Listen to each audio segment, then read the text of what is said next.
तो हेलो दोस्तों, कैसे हैं आप? वॉर गॉड सिस्टम के एपिसोड 78 के साथ हाजिर हूँ। दोस्तों, वीडियो में आगे बढ़े उससे पहले आप सभी से एक बात कहनी है। दोस्तों, ये वॉर गॉड सिस्टम के जितने भी चैप्टर्स अवेलेबल थे वो सारे मैंने अभी एक्सप्लेन कर दिए हैं। अब जैसे जैसे इसके चैप्टर्स आते जाएंगे उसको जरा वेट करेगी कि यहाँ पे 5 से 6 एपिसोड्स जमा हो जाए, फिर हम उसे एक्सप्लेन करते जाएगी, क्योंकि आप सभी को मजा आएगा सारे चैप्टर्स को एक साथ समझने में। तो अब चलो हमारा एपिसोड स्टार्ट करते हैं। एपिसोड की शुरुआत हमें ज़्यू दिखाया जाता है जो अपने ड्राइवर्स को थैंक कहते हुए वहां से जा रहा होता है, और उसके बाद ज़्यू कुछ लोगों के पास जाके अपनी इन्फॉर्मेशन देता है और फिर अपने मन में सोचते हुए कहता है कि मैं यहाँ पे स्कैम के एकदम एज पे आ चुका हूँ, मतलब कि एकदम स्टार्टिंग पार्ट पे, और अब मुझे यहाँ पे छोटी सी प्रिपरेशन करनी है और उसके बाद मैं ग्रेड एंड नेस्ट के एकदम डीपेस्ट पार्ट के अंदर चला जाऊंगा। और उसके बाद मिंग वो टैब को चेक करते हुए कहता है कि अभी रात के 12 बज चुके हैं और अभी फिलहाल मुझे एग्जाम्स के लिए कल सुबह 10 बजे निकलना है, तो अभी फिलहाल मेरे पास 10 घंटे हैं और यहाँ पे मेरे को डीपेस्ट पार्ट के अंदर जाने के लिए कुछ ज्यादा टाइम तो लगने वाला है नहीं, तो अभी ये मेरी जर्नी इतनी ज्यादा भाग दौड़ में नहीं बीतने वाली। तभी उतने में मिंग के पास टैंग आता है और टैंग मिंग से कहता है कि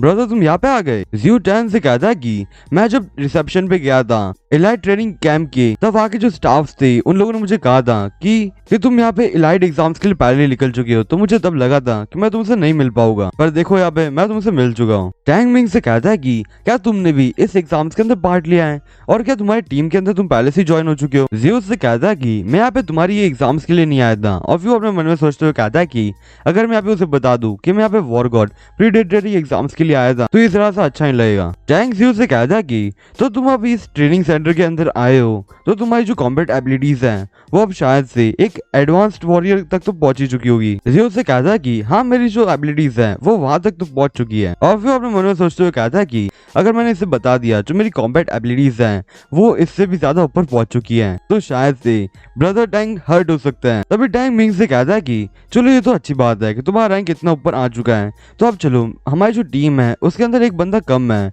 तो क्या तुम हमारी टीम को ज्वाइन करना चाहोगे। और उसके बाद वो लोग थोड़ी सी बात करते हैं और फिर ज़्यू से कहता है कि तुम्हारा मतलब कि जो इलाइट एग्जाम्स हैं उसके अंदर हमें मॉन्स्टर्स को मारना होगा और फिर तुम्हें उसके बाद पॉइंट्स मिलेंगे और फिर तुम उसके बाद इस एग्जाम्स को पास कर पाओगे। टैंग उससे कहता है कि ये तो हर एक एग्जाम के अंदर एकदम सेम ही होता है। ज़्यू से कहता है कि हाँ मुझे पता है ये सब सेम ही होता है, पर इस एग्जाम के अंदर यहाँ पे एक अलग रूल है, यहाँ पे तुम लोगों को 5 लोग चाहिए तो ही तुम इस एग्जाम को आगे स्टार्ट कर पाओगे। टैंग उससे कहता है कि एक्चुअल में इस एग्जाम के अंदर ज्यादातर रूल्स नहीं होते, पर यहाँ पे हमें 5 मेंबर्स की टीम होनी चाहिए क्योंकि यहाँ पे जो मॉन्स्टर्स है वो बहुत ज्यादा स्ट्रॉन्ग है, तो फिर इससे कारण से यहाँ पे 5 लोगों की टीम एकदम मस्ट ही है। और फिर ज़्यू टैंग से कहता कि तो फिर ठीक है मैं तुम्हारी टीम ज्वाइन करने के लिए एग्री करता हूँ, और फिर अपने मन में सोचते हुए कहता कि अगर मैं ग्रेड एन के एकदम डीपेस्ट पार्ट के अंदर जा पाऊँ तो ये मेरे लिए अच्छी बात है, और अभी फिलहाल मेरे पास 10 घंटे बचे हुए हैं तो मैं यहाँ पे ब्रदर की हेल्प तो कर ही सकता हूँ। और उसके बाद टैंग ज़्यू को अपनी टीम के पास लेके जाते हुए कहता है कि यहाँ पे हम लोग एक टीममेट कम पड़ रहा था ना, तो देखो मेरा जो ब्रदर फ्रैंक है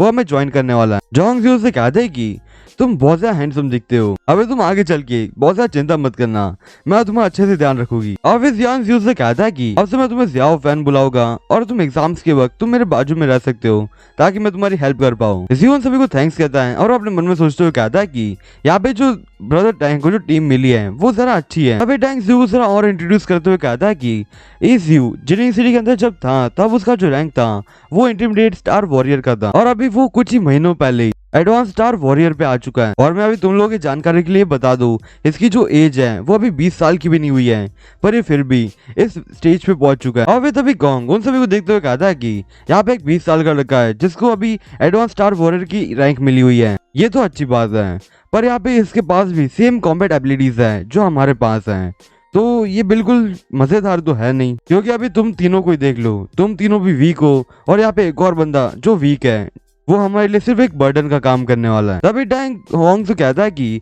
तुम यहाँ पे क्या करना चाहते हो, हर बार तुम कंप्लेन करते रहते हो हर एक चीज के लिए, पहले हमारे पास मेंबर नहीं था तब तुम हमारे बारे में कंप्लेन कर रहे थे, अभी हमारे पास मेंबर आ गया तो तुम अब उस बंदे के लिए भी कंप्लेन करने लग चुके हो। अभी होंग उन लोगों से कहता है कि फिलहाल मैंने यहाँ पे जो भी कहा वो बिल्कुल गलत तो नहीं है, पर चलो अब कोई नहीं, अभी मैं तुम लोगों की टीम के साथ ज्वाइन हो चुका हूँ, तो अभी इसके कारण से मेरे जो पॉइंट्स है अगर मैं छोड़ के जाता हूँ तो वो काट लिए जाएंगे, तो इससे बेटर मैं तुम लोगों के साथ ही इसके आगे बढ़ता रहो। और फिर ऐसा बोलते हुए वो लोग उस डैन के एकदम अंदर जाने लग जाते हैं। और फिर तभी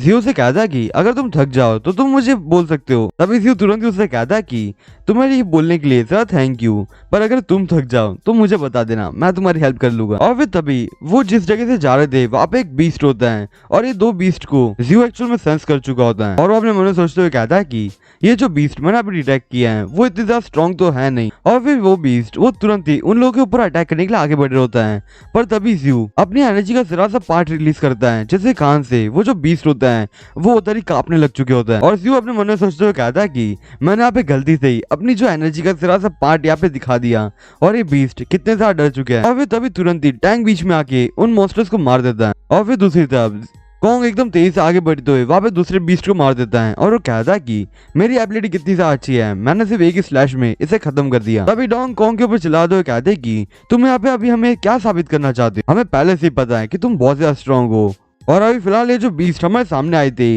वो हमारा शिकार था, तुमने हमसे छीन लिया, ये जरा अच्छी बात नहीं है। जियो कॉन्ग को देखते हुए अपने मन में सोचते हुए कहता कि कॉन्ग की जो एबिलिटीज हैं वो अभी स्टार जनरल के एकदम पास में होगी, पर ये बंदा बहुत से एरोगेंट है, पर अगर वो इसी माइंडसेट से आगे बढ़ता जाएगा तो ये बहुत जल्द नोवा स्टार जनरल बन सकता है। तभी टैंग डोंग से कहता कि फिलहाल हम लोग एक ही टीम के अंदर काम कर रहे हैं, तो इसका मतलब कि कोई भी अगर किसी को मार रहा है तो कोई मैटर नहीं बनता, मतलब कि यहाँ पे मॉन्स्टर्स की बात हो रही है, आपस में मारपीट करने की बात नहीं है। और फिर तभी तुरंत ही जियो को एक सी रैंक के मॉन्स्टर की जो ऑरा होती है उसे सेंस में आ रही होती है और वो कहता कि फिलहाल ये जो मॉन्स्टर है वो जरा सा वीक है। और फिर तभी वो झाड़ियों में से एक मॉन्स्टर की लाल आंख दिखाई जाती है और वो मॉन्स्टर जो उसे धाड़ता है जिससे कान एयर का प्रेशर आने लग जाता है। वो लोग कहते हैं कि ये आवाज कैसी है। तभी वो जो मॉन्स्टर होता है वो सामने आता है और ये एक्चुअल में डी रैंक का किंग बीस्ट है। वो टीममेट्स आपस में बात करते हुए कहते हैं कि ये बियर कितना ज्यादा बड़ा है। तभी टैंक जियो से कहता है कि हमें अभी बैटल के लिए तैयार होना होगा और तुम यहाँ पे बहुत ज्यादा केयरफुल रहना, क्योंकि ये जो बीस्ट है वो अलग है, क्योंकि इसकी जो बॉडी है वो जरा सी बड़ी है।